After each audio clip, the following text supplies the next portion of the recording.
Good afternoon. I am your host, and I'm Perry Rashad Walton, representing Grand Boulevard Prevention Services. Um, I have my guest with me, which is Alexis. How you doing, Alexis? I'm doing good. That's good. And our mission is to prevent underage drinking and drugging amongst our community. So we're gonna dive right into it. So Alexis, can you tell us a little bit about yourself, background? I attend Morden East High School. I'm going to be a junior this upcoming year. Okay. Part of what our school does to help kids understand why underage drinking isn't good, like this past semester, what they did was they showcased like a presentation where they had cars that were flipped over and totaled, and they had students dressed in like suits and prom dresses, and they had like their faces painted like to look as if they have been injured in the car crash. And that kind of like showed the students that were seniors that were going to be in prom that they shouldn't be drinking and driving. Cool. So you guys just did that recently? Yeah. Okay. What was your thoughts on it? What was your perspective?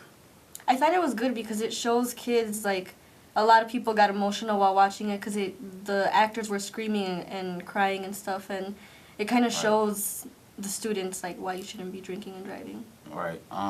Did you feel as though it was effective? Yeah. So some things that so a lot of the kids or just ones that was going to prom, they pretty much thought twice because of that. Exactly. Yeah. That was real cool. Real cool. So you said that you was going to be a junior? Yes. Okay. So um you're drug free, correct? Yeah.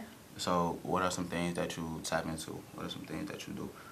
I'm part of a youth group. I think that helps me stay in line. You know, in the youth group, all the young adults and teens that attend it, we help each other stay on track with school, and we kind of help each other like tutor.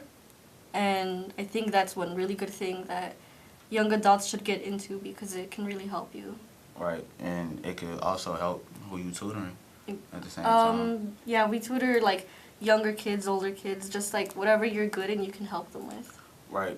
But what I want to touch on is it kind of helped them, it gets them something to do, that'll help them in the long run. And then also with not engaging in, drug usage and all that. So yeah, that's real cool. Um, Personally, if you're not doing that, what are some things that you would probably do in your free time? I think finding good groups of friends that won't influence you to do bad things. If you go out with them and do fun things, like they won't influence you to do drugs or drink or do anything that won't be good for you. Right. So what are some things that you could tell just kids around Chicago to do as far as like putting down the drugs and doing this? I think focus in school, join after school activities and sports. That would really help you stay on track with like a successful school career. And also maybe join a youth group or something along the lines of that. Right. And I like that, to be honest, because right now, to me it's rare. I don't run across too many just youth that is not engaged in, drugs or drinking because they think it look cool or is cool. Yeah. Um, why do you feel as though that is a problem among our youth? I think it's a problem because, like, for instance, somebody my age that might be into drugs or drinking, you don't know the long-term effects that it can have on you. If you can become addicted, and that could ruin your life. If you stay, like, on the right track, you could go to college and have a successful career for yourself. All right. That's 100% right. Right now we have a caller. Caller, you on the air? Yes, sir. Great show as always. Listen Thank to the you. young lady. You know, all this drugging and drinking, where's the parents? If there's no disciplinary at home, who's going to discipline these kids? The teachers are afraid to. So, young ladies like that, they're doing a little bit of something good, and thank God for that. But this isn't going to stop when kids are having kids and and they're on dope. And so the real, I think, solution is, it's not jail. That's been proven. The real solution is have these kids go somewhere. That's where Rahm Emanuel should set the money aside for these kids. All of them. We have to. Because that's our next generation. I'm 69 years old. But so the next generation could grow up not using drugs and all that. Go to school. Go to these things that Rahm Emanuel should be doing, but he's not. And then maybe we have a chance. Good shows. These are the kind of shows that I like. They're very telling. Thank you. We definitely appreciate it. He did kind of just touch on a real good point as far as discipline goes. I feel as though, it's good to have discipline, from your parents, from teachers, just adults, period. But I believe in self-discipline. I feel like, self-discipline takes you a long way. And you kind of exercise it as you get older because you kind of know yourself more and you know the things that, you will do the things that you want to do. And I feel like self-discipline would be something that we all need to implement. What is your thoughts on, what the caller was just talking about? I agree with you. Some people don't have the mother father figures in their life, and I think that even without that, you should kind of teach yourself and guide yourself. Obviously, if you know that drugs and underage drinking can affect you, then maybe you shouldn't get into it. Right. Yeah, most definitely. So where do you reside? What is your neighborhood? I live in Cicero. I attend Morton East High School. Morton East. Okay. What are some things that you see in your community, like on a day-to-day basis? I think definitely one would be drug dealing and dropouts, Yeah. teen pregnancies. Yeah. And it's ridiculous now because it's not just your community. Yeah. It's, almost everywhere, and it's just horrible. But I feel like it goes back into the things that you engage yourself in. If you engage in drugs and drinking and stuff, you're more prone to dropping out of school. You're more prone to all things that, that's pretty much bad for your life. So what are some ways that you feel as though it could stop as far as a solution? I think one main thing is to surround yourself with people your age, your group of friends, somebody that won't influence you or that won't pressure you into trying things that aren't good for you. And also just focus on school and try to have good grades and everything. I think that'll help you keep on track. Cool. And if you want to join us in this conversation, you can email us gbps2016@gmail.com. Also, phone number 312-588-3868. Again, email gbps2016@gmail.com. Phone number 312-588-3868. And I also want to kind of touch on what you said. I feel as though, like when you said, hang out with, people your age. I agree with you to a certain extent.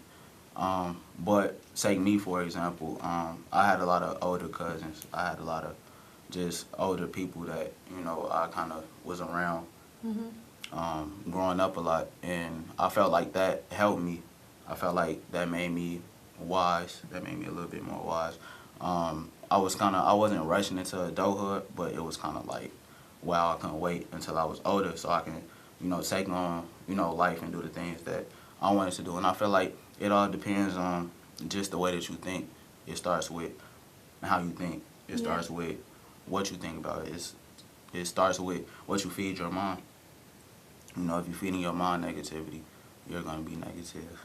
If you feed your mind positive, you'll be positive. So it all goes back into the way that you think and how did you think. And that goes with self-discipline as well. Yeah. Because, self-discipline is, everything is pretty much in your mind. It starts with your mind. Yeah, I totally agree with that. I appreciate it. Again, you want to, contact us, you can email us, dbps2016@gmail.com. Phone number 312-588-3868.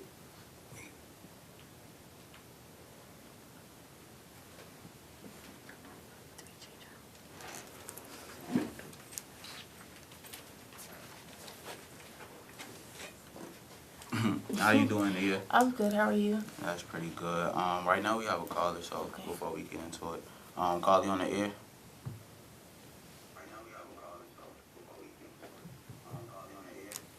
Hello, how you all doing today? Good, and Good. yourself? How are you? Well, good. I batted my eye for a second and I saw Miss Nia on there.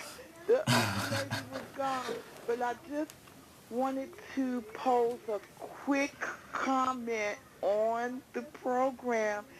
And it is pertaining to this drug and this teenage pregnancy. And being weak-minded. We have to be strong and take control over our own lives. No matter if your mother's on drugs, your father's on drugs, you need to get an education. And I love you all for trying to enforce that. Now, they have to do it, Right. you know. Thank you, and I definitely agree with you. Yes, I mean, self-discipline. I agree with you, young man. And thank you all for being there. God bless you. Thank Me you. too. God bless you as well. All right, so Nia, last week we kind of touched into food deserts and just things that we can put into our communities to make our community better. So why don't you start off with telling our audience what a food desert is? Okay, so a food desert is basically when in a community you don't have like a grocery store that's right near. It's like miles away, probably like 30 to 40 minutes away. Right. And also it can be like grocery stores that are not pertaining with healthy food. Like most of us, we just have like a Jewel's or a Walmart, but those foods are not really very healthy because if you go more towards downtown and on the north side, you don't really see a lot of like Jewel's and Walmart as heavily as you see them in the black community. Right, because it's different grades of food. That goes with restaurants as well. Like, let's take fast food restaurant, McDonald's, Burger King, it's different grades. In a black community, you might get a grade C. In the suburbs, you might get a B, A, or a D, even in the black community. So it's different grades as to where they put the quality of food in. So how do those things impact our bodies? Oh, well, there's a saying, you are what you eat. And Okay. basically your body like breaks up the nutrients from the foods, and if the foods that you're getting are filled with hormones or filled with preservatives or artificial flavors, those things actually go into your system, and that mostly activates cancer. And then it also activates like if you have diabetes or heartburn or high blood pressure, all of that things because you're not eating healthy. Right, and I definitely agree with you.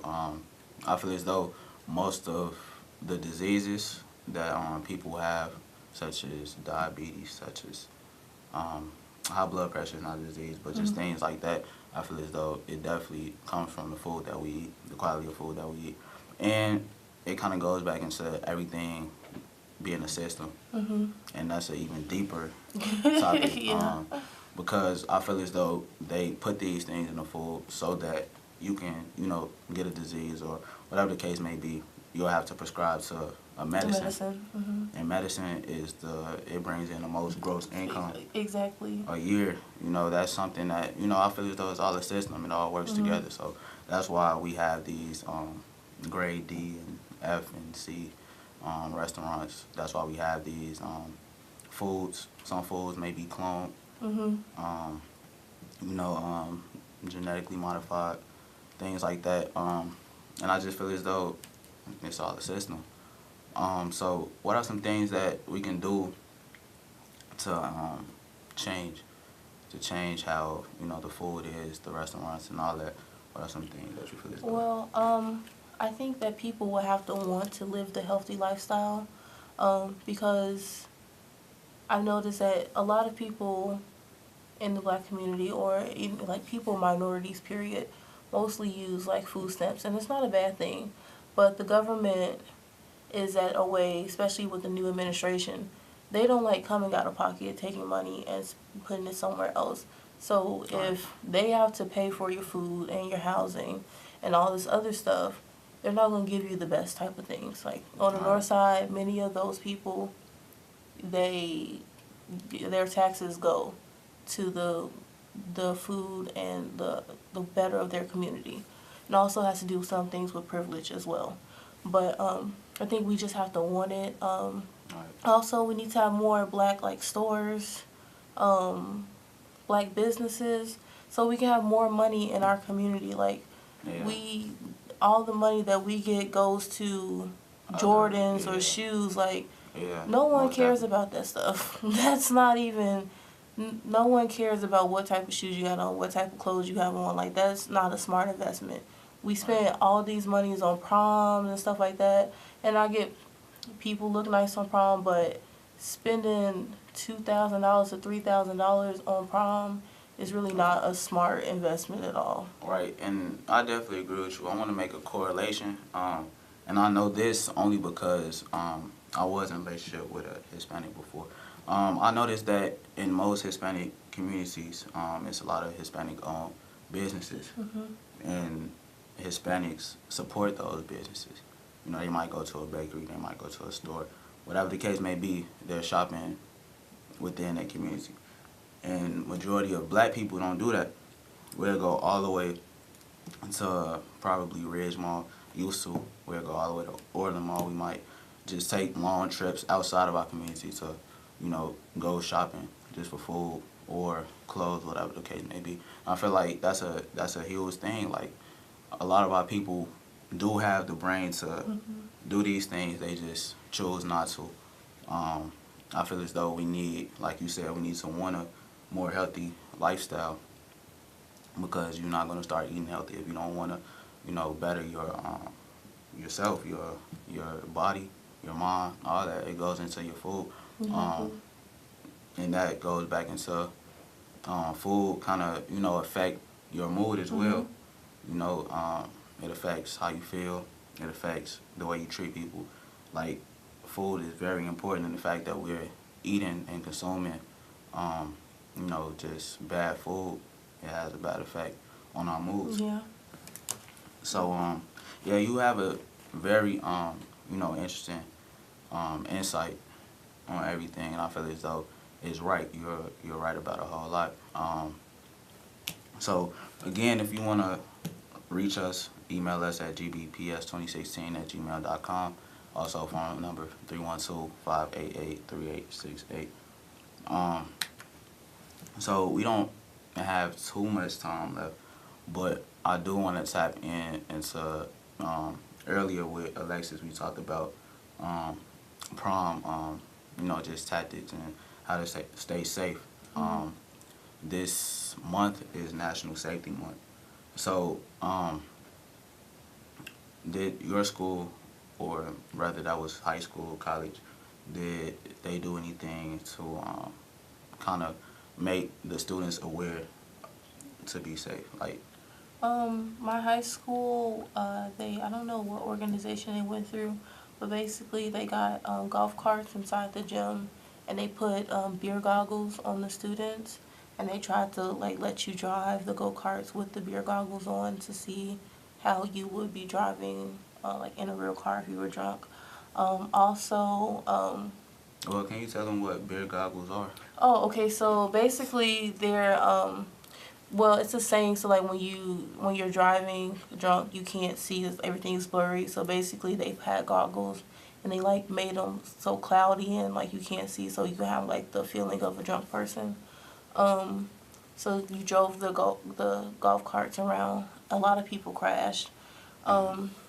But that was kind of like more of like a kind of like fun thing for people because they were like, they didn't really take it like as serious.